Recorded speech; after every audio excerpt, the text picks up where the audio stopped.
কোনো কিছুতে সফলতা অর্জন করতে হলে ধৈর্য ধরতে হয়।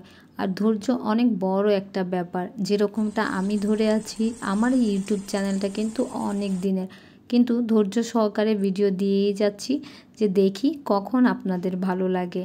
আর আপনাদের যেদিন ভালো লাগবে অবশ্যই আমি ওই দিন সাকসেস হব। তাই আমিও ধৈর্য ধরে ভিডিও দিয়েই যাচ্ছি। ইদানিং ইউটিউব থেকে একদমই ভিউজ পাচ্ছি না। আমি এই ব্যাপারটা নিয়ে খুব চিন্তিত আছি। আগে আমি ভিডিও বানাতাম সব মিলে, মানে কোথাও ঘুরতে গেলে সেটাও ভিডিওতে দেখাচ্ছি, বাসায় কোনো কাজ করছি সেটাও ভিডিওতে দেখাচ্ছি, সব কিছুই মিক্স ছিল। তো ভাবলাম এরকমটা বাদ দিয়ে আমি যে কোনো একটা টপিকে কাজ করি, যেমন এটা আমার সংসারের চ্যানেলই বানিয়ে দিই, মানে আমি প্রতিদিন বাসায় যা যা করি তাই দেখাবো। আর ভাবছিলাম ট্রাভেলের চ্যানেলটা আলাদা করে খুলে নেব। তো যেদিন থেকে এই কাজটা করছি তো সেদিন থেকে একটু ভিউজ কমই আসছে। তো যাই হোক, আমিও আমার এই লাইফস্টাইল ব্লগেই থাকবো এই চ্যানেলটায়। তো আশা করছি আপনাদের ভাল লাগবে। আসসালামু আলাইকুম, আমি রাবি আরেকটি নতুন ভিডিও নিয়ে আপনাদের মাঝে হাজির হলাম। আশা করছি আপনাদের এই ভিডিওটিও ভালো লাগবে। যে যেখান থেকেই দেখছেন, ভিডিওটার কোনো অংশ যদি একটুও ভালো লেগে যায় তাহলে অবশ্যই লাইক দিয়ে সাবস্ক্রাইব করে দিবেন আর আমার পাশেই থাকবেন। আপনাদের সাপোর্ট আমার অনেক প্রয়োজন। ঘুম থেকে উঠে আমি যে কাজটি করি, রাত্রেবেলা যা ধুয়ে রাখি তা জায়গা মতো রেখে দিই, কারণ দেখা যায় তো সিঙ্ক ব্যবহার করলে এগুলো আবার নোংরা হতে থাকে, পানি ছিটা যেয়ে, তো আগে এগুলা গুছাই। আচ্ছা বলেন তো, কে কে হচ্ছে এই বড়িটা খান? আসলে দেশের ভাষায় এটা বড়ি বলে, কিন্তু আমি না বড়াই বলি, ডালের বড়া। তো কে কে খান? আমাদের রাজশাহীতে যেমন অনেক খায়। তো আমি রাজশাহী থেকে এই বড়িগুলা আনিয়েছি। আমার মার দেশ রাজশাহী। তো মা যখনই লোক আসে তখনই আনায়, তো মার কাছ থেকে আবার আমি নেই। ভাবলাম আপনাদের ভাইয়া যে কালকে কোরাল মাছটা নিয়ে আসছে, তো ওইটার মাথা দিয়ে আলু টমেটো দিয়ে বড়াটা রান্না করি। আলু টমেটো দিয়ে বড়াটা রান্না কিন্তু বেশ মজা লাগে। তো এই জন্য ভাবলাম আজকে রান্না করে ফেলি। আর আদিয়ান আর আমার হাজব্যান্ডের অনেক পছন্দ। আমি আসলে মাছ আনলে মাথাটা বেশি দিন রাখি না, একদম টাটকাই রান্না করার চেষ্টা করি। তো ভাবলাম কালকে রাতেই যেহেতু মাছটা এনেছে, তো আজকে আমি রান্না বসিয়ে দিই। আর এই তো রান্না বসিয়ে দিলাম। আর বড়িটা দেওয়ার আগে কিন্তু একটু ভেজে নেবেন। তো প্রথমে মাছের মাথাটা কষিয়ে নিয়েছিলাম, এরপর আলু টমেটো একটু কষিয়ে দেন এই যে মাথা দিয়ে দিলাম। এখন বড়িগুলো এক এক করে দিয়ে দিব, দিয়ে একদম জাল বাড়িয়ে দিব। বেশিক্ষণ লাগেও না এটা রান্না করতে, আর খেতে কিন্তু বেশ মজা। আমি কিন্তু অনেক খাই। এই যে কয়টা বড়ি দেখছেন, এর মধ্যে আমি 2টা খাবো, আপনাদের ভাইয়া 2টা খাবে, আর আদিয়ান 1টা খাবে। এরপর আমি কোরাল মাছের লেজটাও ফ্রাই করতে দিয়ে দিয়েছিলাম, কারণ যেহেতু লেজটাও ভুনা খেতে তেমন একটা ভালো লাগে না, ভাবলাম এটাও অনেক ঝাল দিয়ে ফ্রাই করে ফেলি। আপনারা জানেন হয়তো কোরাল মাছের লেজ ফ্রাই কিন্তু অনেক মজা, আমারটাও অনেক মজা হয়েছে। আর এই তো মোটামুটি তরকারিটা হয়ে গেছে, এখন আমি ধনিয়া পাতা দিয়ে দেন নামিয়ে ফেলবো।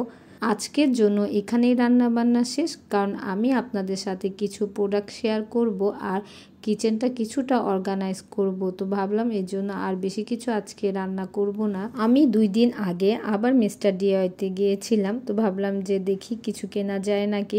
আসলে দেখা গেছে যমুনা ফিউচার পার্কে গেলে আমি একটু উকি দিয়ে আসি, যে কিছু যদি ভালো লাগে তাহলে একটু নিয়ে নিব। তো এই জিনিসগুলো আমার দরকারি ছিল, তো আমি ভাবলাম যে নিয়ে নেই। আর সবচেয়ে বেশি দরকার ছিল একটা কি বলবো, র্যাক বলে নাকি, তাকের মতো, যে এখন যেটা আমি বের করব, কারণ এটা আমি অনেক দিন ধরে খুঁজছিলাম। তো মিস্টার ডিআইতে পেয়ে গিয়েছি।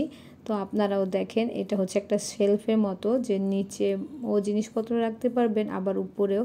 আমি আজকে মূলত আপনাদেরকে এটাই আনবক্স করে দেখাবো, আর কিভাবে সাজালাম সেটাও দেখাবো। আর এছাড়াও গরম জিনিস ধরার একটা হোল্ডার কিনে নিয়েছি।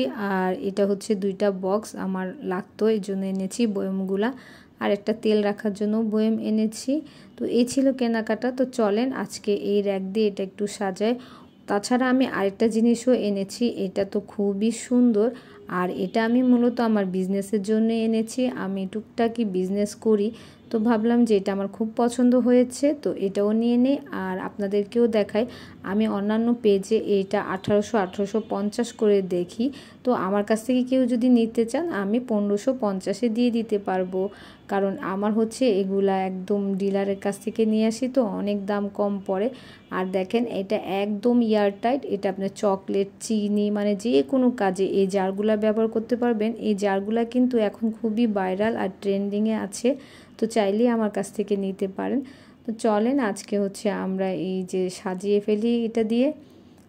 তো আমি প্রথমে এটা খুলে নিচ্ছিলাম আর একটু দেখছিলাম যে কীভাবে হচ্ছে ওরা সাজিয়েছে। আসলে নতুন সংসার তো, সংসার আসলে পুরানো বাট বাসাটা নতুন, তো তো দেখা যাবে একটু একটু করেই আমি আমার স্বপ্নের মতো করে বাসাটা গুছাবো। তো সব তো আর একসাথে পারবো না, একটু একটু করে কিনবো আর গুছাবো আর আপনাদের সাথে শেয়ার করব। আশা করছি আপনাদের ভালোই লাগবে আর আপনারা আমার সাথে থেকেই সব সময় ভিডিওগুলো দেখবেন। আর ভিডিওর কোনো অংশ ভালো লাগলে অবশ্যই সাবস্ক্রাইব করে দিবেন। আর অলরেডি যারা সাবস্ক্রাইব করে দিয়েছেন তাদেরকে অনেক অনেক ধন্যবাদ। আসলে একটা সংসার বা বাসা কিন্তু একবারেই গুছানো যায় না, এগুলার পিছনে অনেক শ্রম, অনেক কাজ করতে হয়। সংসারকে যেমন আগলিয়ে রাখতে হয়, তেমন একটি বাসাকেও সুন্দর করে যত্ন করে আগলে রাখতে হয়। তো আমি আসলে এরকমটাই শুরু করেছি, দেখা যাক কত দূর আগলিয়ে রাখতে পারি, তবে আপনাদের দোয়া থাকলে সব সময় আগলিয়ে রাখতে পারবো আশা করছি। আর এই তো আমি সাজিয়ে নিচ্ছিলাম। তো এই বয়ামগুলোও আমি কিনেছিলাম, ভাবলাম যে একটার মধ্যে চাপাতি রাখি আর একটার মধ্যে হচ্ছে চিনি রাখি। জানি না কেমন হবে, আমার কাছে এখন যে জিনিসগুলো আছে আমি কিন্তু শুধু তা দিয়েই সাজানোর চেষ্টা করছি, কারণ আমি হচ্ছে একসাথে অনেক কিছু চাইলেও কিনতে পারবো না, কারণ যেহেতু বাসাটা নতুন করেছি, আস্তে আস্তে করবো ইনশাআল্লাহ আপনারা আমার পাশে থাকলে। দেখেন যা ছিল আমি তাই দিয়ে সাজিয়েছি, কাউন্টার টপটা কিন্তু সুন্দরই লাগছে। তো আপনারা যদি এরকম জিনিস কিনতে চান তো মিস্টার ডিআই থেকে নিতে পারেন। আদিয়ানের হচ্ছে স্কুল খুলে গেছে, তো ওর জন্য টিফিনের একটু ব্যবস্থা করছিলাম। তো ঘরে যেহেতু ফার্মের মুরগি ছিল, ভাবলাম এটা দিয়ে একটু চিকেন ফ্রাই রেডি করে রাখি, যাতে ও যে যখন চাবে তো একটু ভেজে দেওয়া যাবে। আমি আসলে সব মশলা টশলা দিয়ে মাখিয়ে এরপর একটুখানি আটা দিয়েও একবারে মাখিয়ে রাখি, কারণ চাইলে হচ্ছে আমি সাথে সাথে ভেজে দিতে পারবো, আর কিছু করতে হবে না। আর ও যদি চায় রেস্টুরেন্টের মতো চিকেন ফ্রাই খাবে, তাহলে এই মাখানোটা নিয়েই একবার পানিতে ভিজানোর পর আরেকবার ময়দার মধ্যে মাখালে হচ্ছে রেস্টুরেন্ট স্টাইলও হয়ে যাবে, কিন্তু তখন হচ্ছে ডিপ থেকে আগে একটু নামিয়ে ওই কাজটা করতে হবে। আর এছাড়া যখন সময় থাকবে না তখন এখান থেকে নিয়ে ডিরেক্ট ভেজে দিতে পারবো আমি, এজন্য আমি এভাবে করে একদম মাখিয়ে দেন ডিপে রেখে দিই। আপনাদেরকে একটা কথা বলি, আমার বাসাটা কিন্তু একদম মেন রোডের উপরে। আমি যতই চাই যে দরজা জানলা সব বন্ধ করে ভয়েস ওভার দিব, বাট এই গাড়ি ঘোড়া শব্দ কিন্তু আসেই, তো আপনারা সবাই একটু ইগনোর করবেন আর একটু ক্ষমা সুন্দর দৃষ্টিতে দেখবেন। আর এই যে দেখেন আমার চিকেন মাখানোটা শেষ হয়ে গেছে, এখন আমি এটাকে ডিপে রেখে দিব। সব কাজকর্মের মাঝখানে কিন্তু এটাও খেয়াল রাখতে হয় বাচ্চারা কখন কি খাবে বা কি পছন্দ। আসলে কাজের কোনো শেষ নেই, সংসারের কাজ যখন করতে থাকবেন দেখবেন যে একটার পর একটা কাজ বের হচ্ছে। আমার অবশ্য খারাপ লাগে না, আমার ভালোই লাগে, কিন্তু আমার হচ্ছে ঘুরতে যদি না যেতে পারি তাহলেই খারাপ লাগে, এর জন্য আমি প্রায় ঘুরতেও যাই। আর আপনাদের ভাইয়ার মতো সাপোর্টিভ একটা লোক থাকলে তো আর কথাই নাই।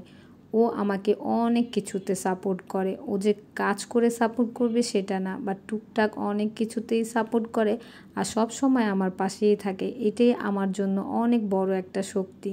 তো যাই হোক, আনাইজার আদিয়ানের জন্য বিকেলের নাস্তার জন্য একটা চিকেন ফ্রাই ভেজে নিচ্ছিলাম, কারণ টেস্ট করার জন্য যে কেমন হয়েছে। আদিয়ান বলেছে খুবই মজা হয়েছে। আর দেখেন এর মধ্যে আমার হচ্ছে বার্থডে ছিল কালকে, তো ওরা 12টার দিকে আমাকে কেক আর ফুল সারপ্রাইজ দিয়েছে। আর আমি সারপ্রাইজ পেলে খুবই মজা পাই আর আমার হাসিও ওঠে, কারণ যেহেতু আমি একটু ভিডিও করছিলাম এই কারণে। আর এই তো কেকটা কেটে ওদেরকে একটু খাইয়ে দিচ্ছিলাম। আজকে এ পর্যন্তই, সবাই ভালো থাকবেন, আল্লাহ হাফেজ।